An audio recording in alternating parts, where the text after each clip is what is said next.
যে দেখেন এটা কক্সবাজার এক্সপ্রেস ট্রেনের সিঙ্গেল কেবিন, আর এটাও সিঙ্গেল কেবিন, আবার এটাও সিঙ্গেল কেবিন, এবং এইটা হচ্ছে ডাবল কেবিন। মাথা খারাপ হয়ে যাচ্ছে তাই না? অনেক কনফিউশন লাগছে তাই না? চিন্তা নাই, জাস্ট কিছু সময় আমাকে দেন, আমি সব কিছু ক্লিয়ার করে দিচ্ছি। আজকে আপনাদেরকে ঢাকা থেকে কক্সবাজার এক্সপ্রেস ট্রেনের কেবিনে চড়ে কক্সবাজার যাওয়ার অভিজ্ঞতা শেয়ার করি, সেই সাথে টিকিট কাটা থেকে শুরু করে খরচ কত, খরচ কীভাবে কমায় ফুল কেবিন বুক করবেন, এবং সর্বোচ্চ কতজন যেতে পারবেন একটা কেবিনে, কয় বছরের বাচ্চাকে ফ্রিতে নিয়ে যেতে পারবেন সহ যাবতীয় ইনফরমেশন আজকে আমি এই ভিডিওতে শেয়ার করব। সো ভিডিওটি স্কিপ না করে ফুল ভিডিও দেখুন, সব কনফিউশন দূর হয়ে যাবে। তো চলুন শুরু করি। আসসালামু আলাইকুম, সবাই কেমন আছেন? সবাইকে স্বাগতম আমার আরেকটি ভিডিওতে। আমাদের কক্সবাজারের জার্নি এবার শুরু হয়েছিল ঢাকা থেকে। বাসা থেকে একটা সিএনজি নিয়ে রেলওয়ে স্টেশনে চলে যাই। এবার কক্সবাজার এক্সপ্রেস ট্রেনে করে আমরা কক্সবাজার যাব। তো আমি এর আগেও ট্রেনে করে কক্সবাজার গিয়েছি, তখন এসি সিটে গেছি, মানে স্নিগ্ধাতে গিয়েছি। এবার কেবিনে ফার্স্ট টাইম যাচ্ছি, তো মনে করলাম কেবিনের এক্সপিরিয়েন্সটা আপনাদের সাথে সবার সাথে শেয়ার করি, সেই জন্য আমার এই ভিডিওটি করা। সেই সাথে কিন্তু আমি প্রথমেই বলে দিয়েছি আমি কেবিনের সম্পূর্ণ ইনফরমেশনগুলো আপনাদেরকে দিয়ে দিব। আমি এই টাইপের ভিডিও আমার চ্যানেলে আরও আপলোড করেছি, সেখানে আপনাদের অনেক কমেন্ট ছিল কেবিন নিয়ে, যে কেবিনে কতজন যাওয়া যাবে, কেবিনের ভাড়া কত, একটা ফুল কেবিনে সর্বোচ্চ কতজন যাওয়া যেতে পারে, তারপরে বাচ্চা থাকলে কত বছরের বাচ্চা পর্যন্ত আপনি ফ্রিতে যেতে পারবেন, অথবা বাচ্চার টিকিট লাগবে কিনা, এরকম অনেক রকমের কোশ্চেন আমার ভিডিওতে আপনারা অনেক কমেন্ট করেছেন, সেই জন্য এই ভিডিওটি বানানো। ভিডিওটি দেখতে থাকুন, তাহলে সব কিছু জানতে পারবেন। এই যে দেখেন, এটা হচ্ছে আমার আজকের কেবিনটা, এটাকে হচ্ছে সিঙ্গেল কেবিন বলে। সিঙ্গেল কেবিন কিন্তু অনেক রকমের আছে, এটা একটা সিঙ্গেল কেবিন। এখানে স্পেসটা একটু কম, এখানে যে নিচের সিটটা দেখতে পাচ্ছেন এটা একটা সিট, আর উপরে যে মাথার কাছে এটাও একটা সিট। দিনে এইভাবে কেবিনটা থাকে, এটাকে দিনের সিট হিসেবে রাখা হয়েছে, 3 জন বসতে পারবে এখানে। তো এখানে দিনে যখন এই কেবিনে যাবেন তখন 3 জন পাশাপাশি বসে যাবেন, আর উপরের সিটটা এভাবে করা থাকবে। রাত্রে এই সিটটাকে আনলক করতে হবে, এখানে একটা লক আছে, লকটা খুললেই এটা আনলক হয়ে যাবে এবং সিট হয়ে যাবে আরেকটা সিট, তখন দুটো হয়ে যাবে। এই যে দেখেন, আমি আরেকটা কেবিনে আসলাম, এটাও কিন্তু ডাবল কেবিন। দেখেন দুইটা আছে নিচে, 3 6 জন, মানে দিনে গেলে আপনি 6 জন যেতে পারবেন, আর রাত্রে গেলে আপনার উপরেরটা সহ 4 জন। এই যে দেখেন সিটটা করা আছে এইভাবে, এই দেন উপরে একজন নিচে একজন, বুঝতে পারছেন? উপরে একজন নিচে একজন। এই পাশটা রাতেরটা এইভাবে করা আছে, এটাও এইভাবে করা হবে, এখনও করা হয়নি আর কি। দেখেন এটা এই পাশে এইভাবে, এখানে 4টা সিট আছে মোট, তাহলে রাত্রে আপনার 4 জন যেতে পারবেন এখানে, 4টা সিট। এখন আপনার যদি টিটির সাথে কথা বলে, যে টিকিট চেক করবে, তার সাথে একটু কথা বলে আপনি বেশিও যেতে পারেন। কিন্তু যারা যদি 5 জন যান, তাহলে যে একজন এক্সট্রা থাকবে তার জন্য একটা অন্য টিকিট কাটতে হবে, মানে আপনি নন এসিটা টিকিট কেটে রাখলেন, কিন্তু তখন বলবেন যে আমরা সবাই ফ্রেন্ডরা আছি, সবাই একসাথে এই রুমে থাকবো, কিন্তু আপনাদের কাছে টিকিট থাকতে হবে। কিন্তু এই রুমে সর্বোচ্চ অফিসিয়াল নিয়ম হচ্ছে 4 জন যেতে পারবে ডাবল কেবিনে, বুঝতে পারছেন তো? আপনাদের বাচ্চা থাকুক 3 বছর বা 5 বছর বাচ্চা পর্যন্ত টিকিট লাগে না, 5 বছরের বেশি হলে ওরা একটু বলে যে আপনারা টিকিট কেটে রাখুন, একটা এক্সট্রা টিকিট কাটুন। এই যে দেখেন, আমি কেবিনের সামনে যাচ্ছি, এই যে এটা একটা কেবিন, দেখতে পাচ্ছেন? কেবিনগুলো এরকম হয়, এটাও ডাবল কেবিন। আমাদের ট্রেন কিন্তু এখনও চালু হয়নি, এই যে 11টা বেজে গেছে, 11টার সময় আমাদের ট্রেনটি চালু হয়েছিল। এই তো একটু পরে ট্রেনটা চালু হবে। তাহলে কেবিনের সম্পর্কে আপনি ইনফরমেশনগুলো দিলাম, বুঝতে পারছেন তো? একটা সিঙ্গেল কেবিন, একটা ডাবল কেবিন। ডাবল কেবিনে 4 জন থাকা যায় রাত্রে, আর দিনে 6 জন। আর সিঙ্গেল কেবিনে দিনে 3 জন, রাত্রে 2 জন। সিটগুলো অ্যারেঞ্জমেন্টও ওইভাবে হয়ে থাকে। তো কক্সবাজার এক্সপ্রেস আমাদের ট্রেনটি চালু হয়ে গেছে, আমরা ইনশাল্লাহ সকালবেলায় পৌঁছে যাব।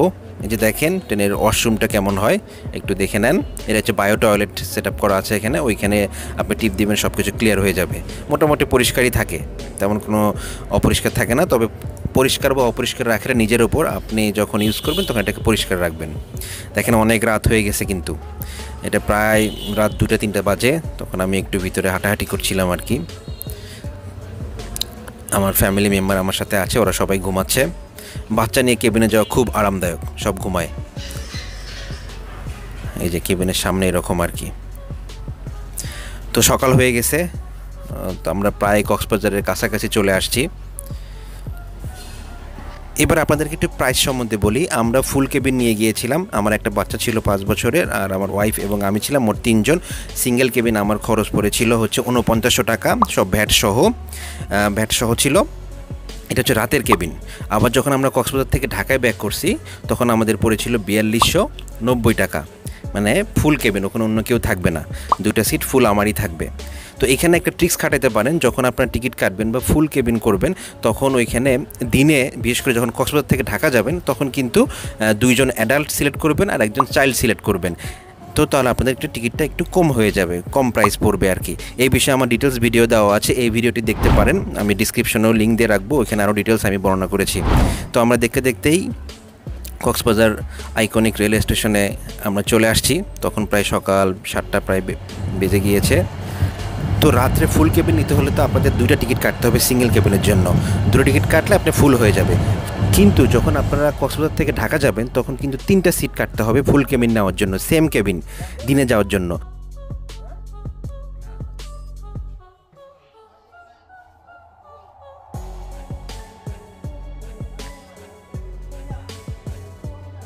তো আমরা দেখতে দেখতে কিন্তু ট্রেন থেকে নেমে গিয়েছি, সকাল 7টা 7:30 হবে, সবাই নামতেছে।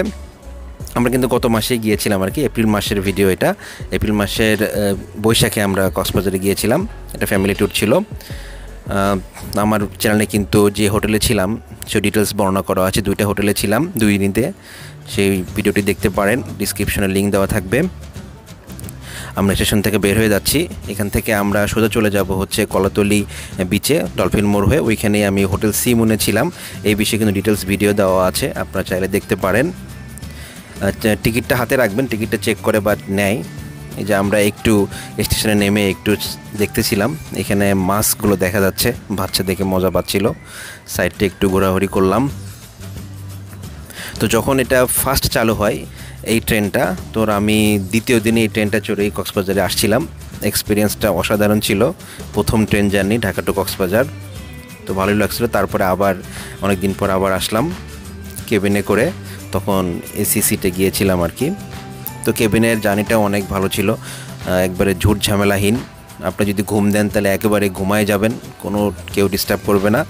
টিকিট চেক করতে আসবে, টিকিট চেক করে শেষ করে দিবেন। ওই তো যেটা বললাম, বাচ্চা একটু বড় থাকলে ওরা টিকিট কাটতে বলবে, তবে একটু ভালোভাবে বলবেন যে আমরা ফ্যামিলির সবাই, বাচ্চা তো ছোট একসাথে আছি, তো ভালোভাবে বললে ওরা টিকিট নিতে তেমন জোর করবে না। তবে আমার বাচ্চা যেহেতু 5 বছর ছিল, ওরা কিন্তু আমাকে একটা টিকিট কাটতে বলেছিল, মানে ওরা একটা টিকিট কাটতে বলে, ধরেন নন এসি একটা টিকিট কাটে রাখবেন, তাহলে আর কোনো সমস্যা নেই। তো কেবিনে যদি অনেকজন মানুষ একসাথে থাকেন তাহলে তো যারা এক্সট্রা থাকবেন তারা একটা এক্সট্রা নন এসি টিকিট কাটে রাখবেন, তাহলে কেউ যদি ঝামেলা করে টিকিট দেখালে আর কোনো ঝামেলা করবে না। ধরেন আপনারা 5 থেকে 7 জন এক কেবিনেই থাকবেন বসে বসে, তখন এরকম এক্সট্রা টিকিট কেটে রাখবেন, তাহলে আর কোনো প্রবলেম হবে না আর কি। তো আমরা দেখতে দেখতে কিন্তু একটা অটো ভাড়া নিয়েছি, অটো ভাড়া 150 থেকে 250 টাকা, মানে বের হয়ে আসলে অটোগুলো 250 টাকা নেই, একটু দূরে যারা অটো দাঁড়ায় থাকে তারা কিন্তু 150 টাকাতেও আসে, 200-150, মানে ফুল অটো আর কি, রিজার্ভ করে নিয়ে যাবেন। আমরা ডলফিন মোড়ের দিকে যাচ্ছি, এখান থেকে কলাতলি হয়ে আমরা আমাদের হোটেলে যাব। আমরা হোটেল সি মুনে ছিলাম, এই হোটেলের একটা সুন্দর সি ভিউ রুমে থেকেছিলাম এক রাত, খুবই এক্সপিরিয়েন্সটা ভালো ছিল। ভিডিও শেষ পর্যায়ে চলে আসছি, আশা করছি আমার এই ভিডিও থেকে যারা ঢাকা থেকে কক্সবাজারে কেবিনে চড়ে যাবেন তারা অনেক ইনফরমেশন পেয়ে যাবেন। তবুও যদি কোনো বিষয়ে কনফিউশন থাকে অবশ্যই কমেন্ট বক্সে জানাবেন, আমি অবশ্যই উত্তর দেব। আপনারা যদি আমার চ্যানেলকে একটু ঘুরে দেখেন তাহলে দেখবেন আমি প্রায় সবারই কমেন্টের অ্যান্সার দিই, যাদের প্রবলেম থাকে তারা সলভ করার চেষ্টা করি। তো আপনারা যে কোনো সমস্যায় পড়লে আমাকে কমেন্ট করবেন, আমি সলভ করে দেওয়ার চেষ্টা করব। তবে ভালো থাকবেন, আপনাদের নেক্সট কক্সবাজার ট্যুর অনেক ভালোভাবে কাটুক, সেই প্রত্যাশায় আমি আজকে শেষ করছি। আর আমি যাই দেখি কক্সবাজারে সমুদ্র একটু উপভোগ করি। তো ভালো থাকবেন, আমার চ্যানেলে একটু ঘুরে দেখবেন, ডিসক্রিপশন বক্সে অনেকগুলো ভিডিও লিঙ্ক দেওয়া থাকবে, সেগুলো চেক করতে পারেন। তো আজকে এ পর্যন্তই, আসসালামু আলাইকুম। ও আরেকটা কথা বারবার বলতে ভুলে যাই, আমার চ্যানেলটা একটু সাবস্ক্রাইব করবেন যদি ভালো লাগে, অনেকগুলো ইনফরমেশন দেওয়ার চেষ্টা করি এবং সবসময় ইনফরমেটিভ ভিডিও বানানোর চেষ্টা করি, যেন আমার ভিডিও দেখে কারো 1% হলেও কোনো উপকার হয়, বৃথার জন্য আপনাদের কোনো সময় নষ্ট না হয়। তো চ্যানেলটি সাবস্ক্রাইব করবেন, আশা করছি আরও সামনে ইনফরমেটিভ ভিডিও আনতে পারবো, সেই প্রত্যাশায় শেষ করছি। দাঁড়ান যাইনি এখনও, যারা এই পর্যন্ত ভিডিও দেখছেন তাদেরকে তো একটা থ্যাঙ্কস দিতেই হয়, সবাই তো আসলে শেষ পর্যন্ত ভিডিও দেখে না। যারা এই পর্যন্ত ভিডিও দেখছেন তাদেরকে অনেক ধন্যবাদ, অনেক ধন্যবাদ। Take care, by.